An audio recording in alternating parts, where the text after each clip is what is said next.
ओ दिए दी रोशनी ओ ताईं जैसे तेल दी हयाती बेकदरे दी यारी इन्हें जिन खली बाह बिसाती गुलाम फरीद सजत शरीफ दी इन्हें जिन बाह भनी गल पाती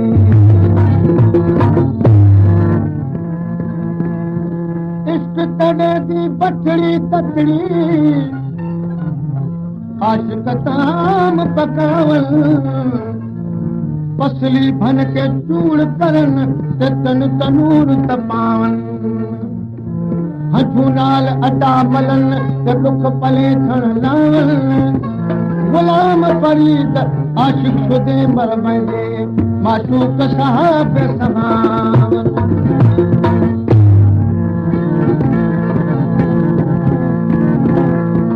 असां इश्क वारनि खे ताना मिलंदा असां इश्क वारनि खे ताना मिलंदा करो तो तरफ़ दीवाना चवनि था करो तो तरफ़ दीवानो चवनि था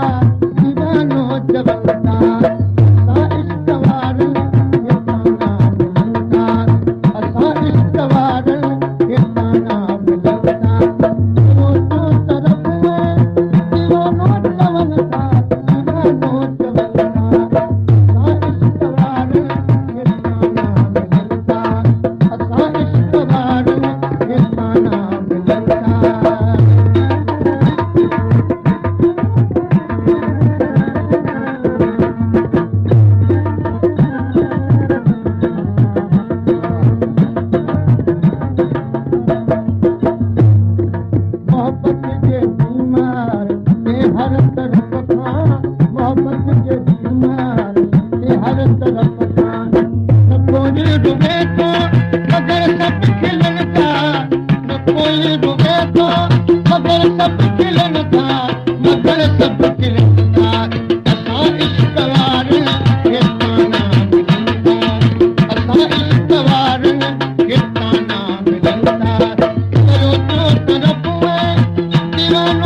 गगन सगन सगन पतन बह बहाजा सहर बिना दाकारी कातुल बेदा भंभाजा अमल हजार लगिए ओ मैं दिखे रुको खदे बुद बुला जा सबर की दुनिया की आबाद तो ना सबर की दुनिया की आबाद तो ना दिल पूरा टूटा चढ़न लहन था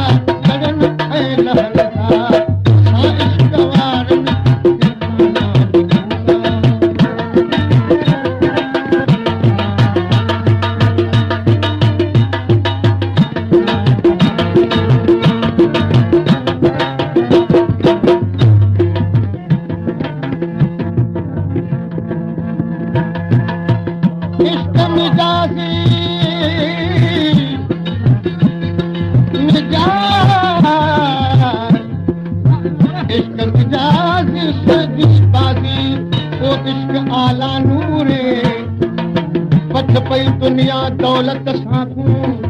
इश्क उहो मंजूरे हुसन परस्ती मौज इबादत दिल ला मजबूरे गुलाम फरीद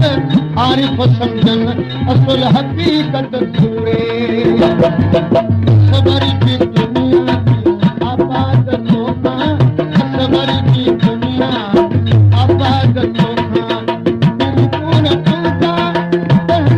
लगन था करन लगन था इश्क वार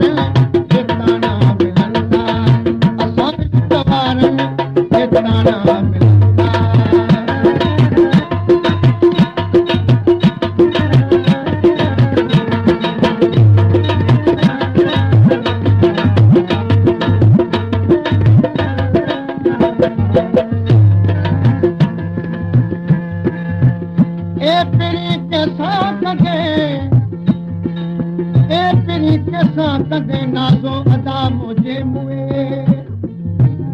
याद कई हर घड़ी मुझी वफा मुझे मुए अज त मुझे हाल ते तू थो पिली ए संग दिल ओ कदे अफ़सोस तू मुझा मिठा मुझे मुए